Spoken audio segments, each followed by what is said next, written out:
Hello and welcome once again to this Red Gaming Tech video with myself, Amata. This time around I'm here with the latest news from the gaming and tech world from the last 24 or so hours. As of course we are rapidly approaching the Game Awards, there are just a ton of gaming news doing the rounds, but there is a bit of tech news in here as well, just sprinkled in. And we're going to kick off today's proceedings with an update regarding Project Athia. Athia, not 100% sure on the pronunciation, but I will say that when this game was unveiled back in June of this year in the PlayStation event, you know, the one where we didn't actually see the console, it did catch my eye. It seemed interesting and intriguing, and I wanted to know much more about it. Sadly, not much new information is known, but there has been a new trailer, new and upcoming games, which was helpfully shared by the folks over at Eurogamer, and of course you can find their article linked below. And within that trailer you can see a very interesting image for Project Athia, which is a working title. It says in development for PS5, also available on PC, not available on other consoles until at least 24 months after the release date. So, we already knew that it was coming out on PC as well as PS5, but now we get some clarification on how long the game is going to be console exclusive to the PS5. And 2 whole years is the answer. So unless you're a PC gamer for Xbox Series X, excuse me, and S owners, you're going to have to wait 2 years to get your hands on this particular title. So, with that said, let's move on to our next topic, which is some very interesting comments from the Take-Two CEO. So, this particular fellow is Strauss Zelnick, and he said some very interesting things during a presentation at the Global TMT Virtual Conference. And he talked about a lot of things, obviously, but one of the things he discussed that I want to focus on here is his comments on how he believes games will evolve in the years to come. And he said, quote, "There are many people who believe that the glory days of the media and communications business have already come and gone. There's some people who believe that the glory days specifically of digitally driven media businesses may have come and gone. I think we're on the threshold of massive growth, driven by technology and media and communications, and that the next 30 or 40 years are going to be the most exciting yet, specifically with regard to interactive entertainment." Then he talked a little bit more in specifics about how he thinks that games are going to evolve over the years, and this is the most interesting thing he said. Quote, "I'm guessing that the business in 10 years looks very different than it does today, in the same way that it looks very different today than it did 10 years ago, when there's no mobile business and no recurrent consumer spending. And I can't quite say that what will that evolve, but I think what you're going to see first, technology will allow us to allow our creative folks to do things they've never been able to do before, including make games that look exactly like live action. What we do now looks a lot like live action, but it's still animation. In 10 years, you'll have the option if you want to make things look completely realistic, all done inside a computer. Never mind all the other advances of technology will enable." So the TLDR of all of that is he believes that photorealistic games are going to be possible within the next decade. I mean, it depends on what your definition of possible is, to be honest. I mean, obviously, I'm no fortune teller. I can't look into the future. You know, I'm going to be in my 40s in 10 years, so, you know, just don't even talk to me about in 10 years, to be honest. But to be honest, I think that it's a bit soon for it to be available to your average consumer. Maybe for like a supercomputer, but again, for all I know, some genius scientist is going to come up with this brand new thing that completely changes how we create graphics, and it's going to be more possible than ever before. It's impossible to predict. But definitely some interesting comments, and we're curious to see if in 10 years' time we can see how right Strauss Zelnick actually was. But now we're going to move on from that to a portion of tech news, this time from Nvidia. And once again, we have Komachi and Saka over on Twitter to thank for this information. So, of course, you can find a link to their tweet in the description below this video. But the main source for this new information is Manly, once again, as various listings for brand new RTX cards have been spotted, specifically the 3080 Ti, 3070 Ti, RTX 3060 and RTX 3050. Now you may remember that this is not the first time by any means that Manly have done a bit of an oopsie and leaked some information, but I do just want to say that according to what Paul has been hearing from his sources, the 3080 Ti, 3070 Ti and 3050 are definitely coming due according to his knowledge. Now, we think, from what our sources have been saying, that the 3080 Ti launches first and probably in January, but I don't think all of the cards are going to be launching in January. But obviously the main takeaway from this is that we have been hearing this ourselves independently from our sources, and of course this is far from the first time that we've had rumblings about an RTX 3080 Ti, and this is just another piece of rumour fuel to add to the rumour fire, as it were. In terms of specifications, of course, there has been tons of rumours, as I just said, but the main one surrounding the 3080 Ti is, of course, the 20GB of GDDR6X memory. And you may recall there was that roadmap some time ago that was leaked that showed this very card. For the 3070 Ti, we are expecting to see it be on the GA102 and obviously come in between the 3080 and 3070, but you don't exactly need me to tell you that because, well, the name already does that for you. But according to previous reports from KP7 Kimi, we are going to be seeing 24 CUDA cores or 58 SMs on the 3070 Ti.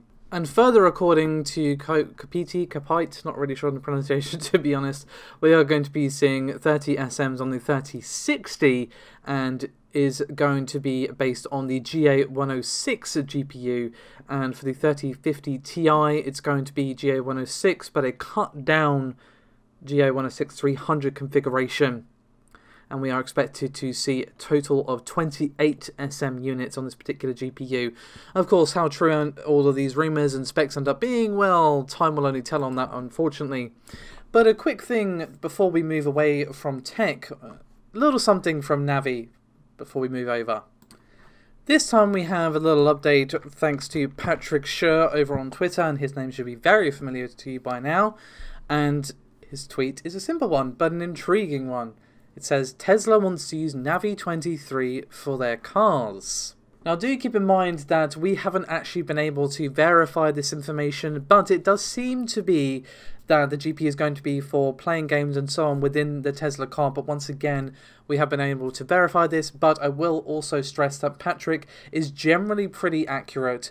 Obviously, pinch of salt TM is required for this one, but still, interesting stuff to be sure. And now the time has come for the Game Awards. Of course, we are mere days away from this, and it starts 11:30 at night, UK time on Thursday, I believe. So I won't be watching it live because, well, I have a day job.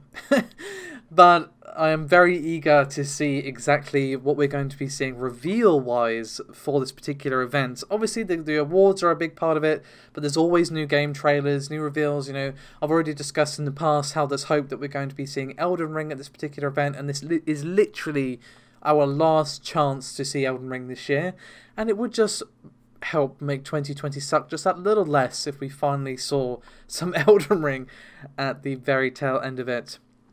Anyway, according to what Geoff Keighly said during a recent Reddit AMA, and of course you can find that linked below, we can expect 15 to 20 world premiere game reveals. Now, I will say that this does include indie titles as well as, well, smaller titles I should say, sorry, as well as big AAA games, but to be honest, a lot of my favourite games over the last decade have been smaller titles or indie games. And the exact quote from Geoff was, quote, I think there are a good dozen plus games that will be announced revealed at the show for the first time. And he was then asked about the total number of reveals during the main show, in which he said around 12 to 15 or so. And he was the one who used the nomenclature AAA games versus smaller titles, because someone asked, well, are the announcements going to include big AAA titles as well as smaller games? And he said, quote, that's always a subjective question. What do you mean by bigger? Sort of depends on what kind of games you like. We have announcements from big AAA games and also smaller titles too.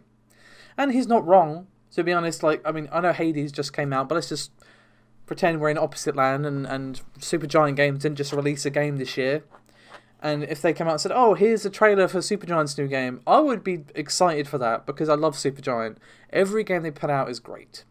So, just one example. You know, the rumours for the Game Awards are pretty numerous. As I said, Elden Ring is one of them. New Silent Hill is one of them. Maybe we'll finally see some Resident Evil 8 gameplay. Tons of stuff that it could be that we don't even know about. Personally, I hope for Silent Hill. That would be amazing. Elden Ring, obviously. Other than that, just interesting looking titles. Even if I've never heard of the property before, if it looks interesting, I'm down. When it comes to games, I'll play anything if it looks fun. So I'm excited. I'm curious to see what will be revealed, but let me know your thoughts in the comments below, guys. What would you like to see revealed at the Game Awards? Speaking of the Game Awards, there was something I was sent on Twitter a few days ago, a photograph from a Spanish magazine. Now, see, I did manage to machine translate it, but I obviously prefer a real translation where I can get my hands on one. And I decided to post the image on our Discord to see, oh, maybe there's some Spanish speakers here who can help me out. And someone said that it is a real article in a Spanish magazine, but it's a parody topic, so the whole article is just a joke. And the actual article basically states that Microsoft are actually going to buy Kojima Productions. And I was very skeptical of this when I saw it, because you can see enough of the title, I think, to kind of guess that's what the title says at least. So when I saw that, I was like, I don't think so somehow. Kojima and Sony are like best buddies. I don't see that happening, to be honest. But obviously I can't 1000% verify this because I don't know the magazine that it came from. But this is what the user on Discord said. Vincent, thank you very much to Vincent for helping us out here. So yeah. However, we're going to finish up with, sadly, some bad news, especially for Prince of Persia fans like me. So there was rumours doing the rounds earlier on today that Ubisoft was apparently delaying the remake of the classic Prince of Persia Sands of Time until the 18th of March 2021, according to the Czech Republic Facebook page for Ubisoft. And Eurogamer did reach out to Ubisoft for comment on this, and unfortunately it has been confirmed. And Ubisoft said that due to the quote, due to the current situation, Prince of Persia Sands of Time remake has been postponed to 18th of March 2021. And then they said more details from the dev. During our Ubisoft Forward digital conference, we proudly announced the return of Prince of Persia with Prince of Persia The Sands of Time remake. We are excited to put this game in your hands as we retell the story of Prince and Farah in a reimagined 11th century Persia. However, 2020 has been a year like no other. Today we want to let you know that we are taking additional time to work on the game. With that, the release date for Prince of Persia The Sands of Time has been moved to March 18th, 2021.